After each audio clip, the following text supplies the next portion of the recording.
Ini part 2-nya ya. Kalau mau nonton part 1-nya, cek di deskripsi aja langsung. Tapi kalau mau nonton ini duluan juga nggak apa. Hehehehe. Baca skrip John. Oke, biar nggak lama-lama, kita langsung aja ke filmnya. Lanjut. Ganteng ya saya, ganteng guys, ganteng, jangan subrek.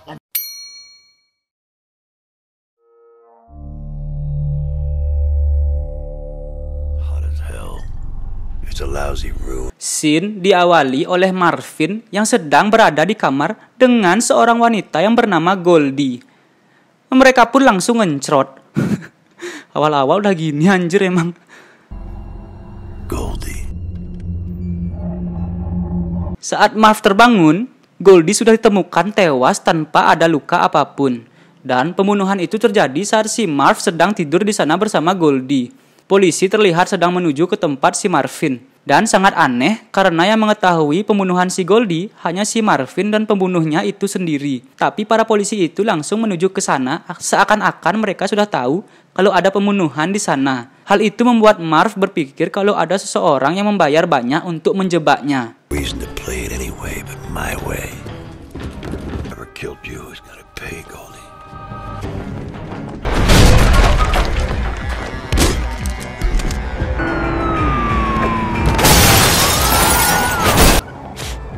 I don't know why, and I don't know. And when I find out who did it, when his eyes go dead, the hell I send him to will see. Dia pun berhasil kabur. Marvin menyadari kalau si Goldie itu sedang ketakutan dan dia itu tahu kalau dirinya akan dibunuh. Makanya dia pergi ke bar kumuh yang banyak terdapat kriminalnya. Dan dia mencari orang paling kuat, paling sangar, paling barbar, dan paling menakutkan untuk membantunya. Dan dia pun memilih si Marvin karena dia sangat sangar. Lihat aja mukanya tuh. Marvin terlihat sedang mencari seseorang di sana yang dia tahu kalau ada hubungannya dengan polisi. Marvin menyuruh orang itu memanggil atasannya.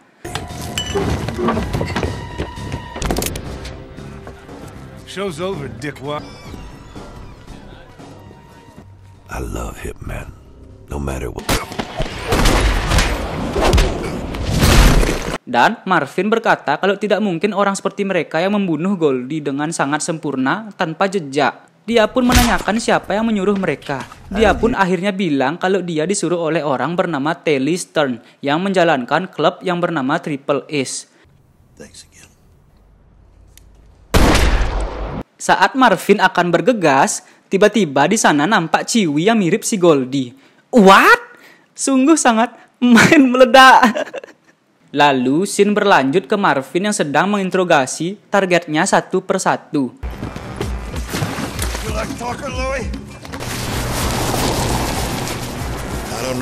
Marvin pun akhirnya sampai di gereja dan dia nampak sedang berbicara dengan seorang padri di sana. Di sana, Marvin memberitahu kalau dia habis membunuh 3 orang tadi untuk diinterogasi. Dan 2 orang itu cuma ikan teri si pembawa berita. Tapi yang lagi satunya, yaitu Connelly, adalah pemegang uang yang menyuruh si padri itu. Di sini nampak padri ini juga terlibat dalam pembunuhan si Goldie.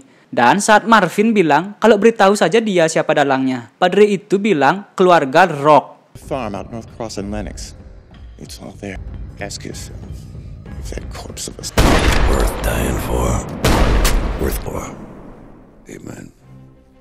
Saat Marvin sampai ke peternakan milik keluarga Rock, di sana dia bertemu dengan anjing yang saat dia tidak bisa menjinakkan anjing itu, dia langsung menghajar anjing itu. Dan saat itu, Because there's blood on your breath, and I think I know what kind. What's buried.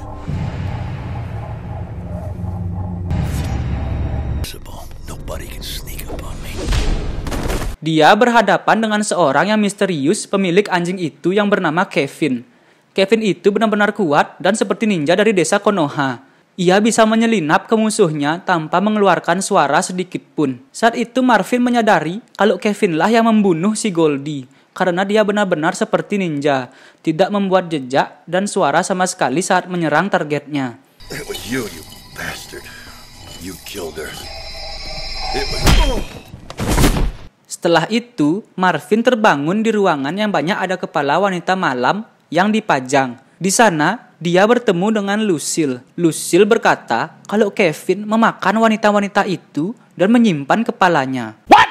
Anjing serigalanya cuma mendapatkan sisa-sisanya, yaitu tulang-tulangnya saja. Bukan serigalanya yang memakan mereka, tapi si Kevin. Dan Lucille juga bilang kalau Kevin itu adalah anak didiknya Sumanto. Lucille yang panik dan ketakutan juga bilang kalau Kevin memakan tangannya dan membuatnya melihat tangannya sendiri dimakan di depannya. Wedan emang nih anak.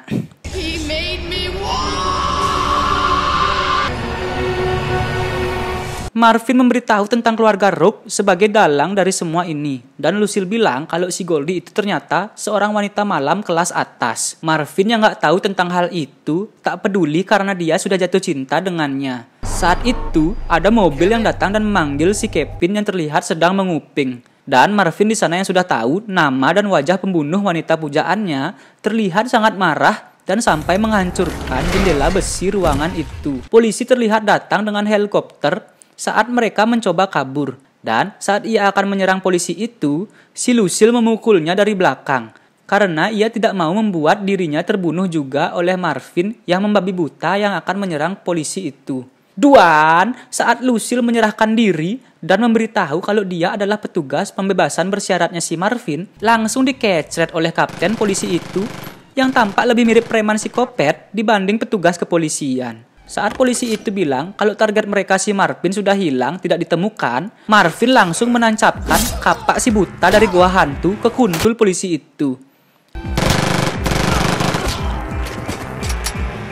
Dia pun akhirnya tanda kutip menginterogasi si kapten yang membunuh Lucille dengan tidak manusiawi. Dia mengatakan kalau saat menginterogasi si kapten, Marvin sangat marah karena apa yang dilakukannya kepada si Lucille.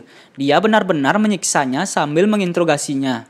Dan kapten pun akhirnya mengatakan keluarga Rock yang mana dalang sesungguhnya. Dan orang itu adalah Patrick Henry Rock, seorang pemimpin agama terkemuka dan juga saudara dari belewah senator Amerika. Ayahnya si Panjul yang ada di part 1. Marvin berkata kalau si Henry Rock ini bisa saja menjadi presiden, namun dia memilih untuk melayani Tuhan. Dan selama ini dia telah menjadi orang terkuat di Basin City. Marvin lalu pergi menuju ke Old Town atau kota tua. Karena Lucille bilang kalau Goldie adalah seorang wanita bayaran, yang di Old Town itu banyak ada wanita bayaran di jalanannya. Saat Marvin sedang menanyakan satu persatu wanita itu apakah dia mengenal si Goldie, ada seorang yang mirip Goldie datang lagi dan langsung menembak si Marvin.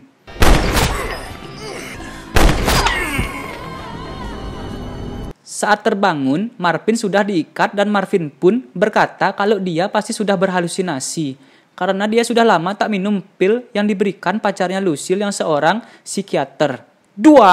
Wanita yang mirip Goldie itu ternyata adalah saudari kembarnya si Goldie yang bernama Wendy. Ternyata si Wendy yang selama ini terus mengejar dan menyerang si Marvin karena dia mengira Marvin lah yang membunuh saudarinya. Wendy menanyakan di mana Goldie dan 6 wanita lainnya ke Marvin. Dan Marvin yang kesal memberitahu untuk melihat mukanya. Apakah ada dari kalian wanita bayaran yang membiarkan dirinya membayar dan mendekati untuk membunuh kalian? Karena wajah dan namanya sudah sangat sangar dan membuat orang takut. Dia lalu bilang cuma Goldie yang tidak takut. Dan Goldie harus mati hanya karena dia mengira Marvin bisa melindunginya. Marvin di sini yang jatuh cinta kepada Goldie merasa bersalah karena dia tahu maksud si Goldie mendekatinya hanya untuk mencari perlindungan. Namun Marvin gagal melakukan itu.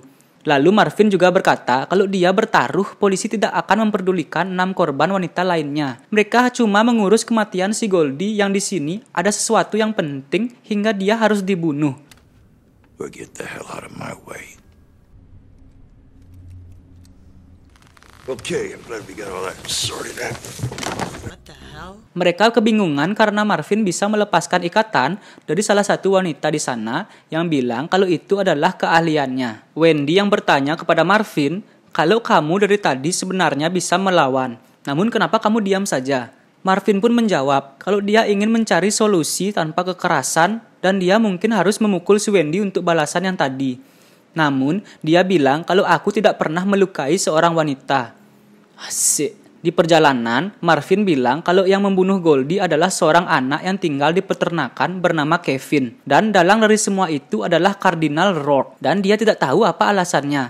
Kenapa orang sekaliber Rourke bisa sampai membunuh wanita bayaran seperti Goldie. Wendy berkata itu sangat masuk akal karena Goldie bekerja untuk si pendeta Henry Rourke. Saat melihat si Wendy, Marvin tiba-tiba mengingat si Goldie. Thanks, There's Robert Cuban. Let me handle the wire.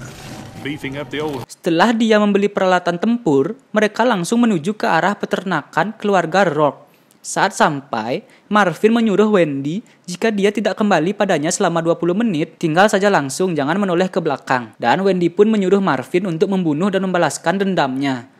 Marvin langsung menyiapkan jebakan di medan tempurnya melawan si Kevin nanti. Dan saat itu, si Marvin melempar bom molotov ke rumah si Kevin untuk memancingnya keluar dan menuju ke medan tempurnya yang sudah dipasangi jebakan. Mereka pun akhirnya saling adu mekanik. Damn, he's slick.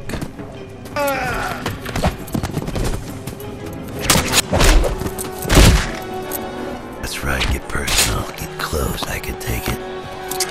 Dan Marvin akhirnya berhasil menangkap Kevin dan memukulnya hingga pingsan.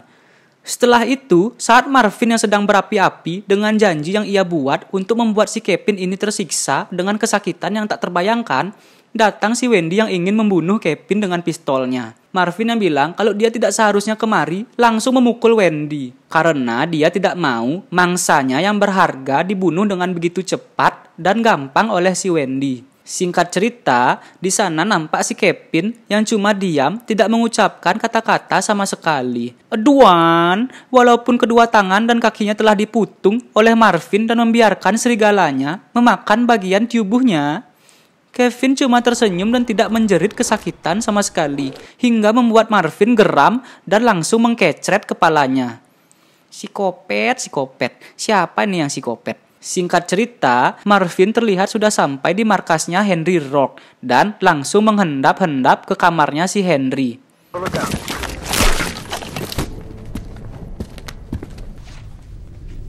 Kevin. Henry di sana sangat sedih dan marah karena melihat kepala si Kevin dan mengatakan kalau si Marvin adalah seorang iblis jahanam. Di sana Henry berkata kalau Kevin memiliki suara seperti malaikat dan hanya mau bicara kepada dirinya. Dan sekarang dia harus koit karena ulah satu pelacur bodoh. Marvin bilang membicarakan Goldie seperti itu di depannya bukanlah ide yang bagus. Henry menjelaskan kalau si Kevin dulunya anak yang tersiksa oleh rasa bersalah. Dan dia mencoba untuk menasehatinya. Dan kebiasaannya memakan daging manusia membuatnya menangis dan bersumpah kalau dia merasakan sentuhan dan rahmat dari Tuhan yang Maha Kuasa. Saat Henry bilang apa yang kau tahu, Marvin menjawab kalau dia tahu memakan manusia itu aneh. Henry lalu memberitahu kalau Kevin tidak cuma memakan tubuh manusia, tetapi dia juga memakan jiwa mereka. Aduan, Henry bilang kalau dia juga ikut bergabung makan bareng dengan Kevin. Nice. Di sini Henry cerita kalau si Goldie yang bekerja dengannya mengetahui hal itu. Dan dia juga mengirim polisi ke kamar mereka waktu ini agar terlihat seolah-olah Goldie dibunuh oleh seorang kriminal yaitu si Marvin. Jadi cuma pembunuhan biasa dan rahasia Henry dan Kevin tetap tertutupi. Namun semua di luar rencana. Marvin berhasil lolos dan memukul balik yang akhirnya membuat Kevin koit dan sekarang akan membuat dirinya juga akan menemui sakaratul maut. We're going home. You can scream now if you want to. Dan saat dia sedang menikmati pembalasannya, polisi datang lalu menembaknya hingga koma. Koma ya, nggak tewas. Saya kira juga koit, tapi karena ini adalah dunia komik superhero gelap, jadi logik tidak berfungsi dengan benar di sini.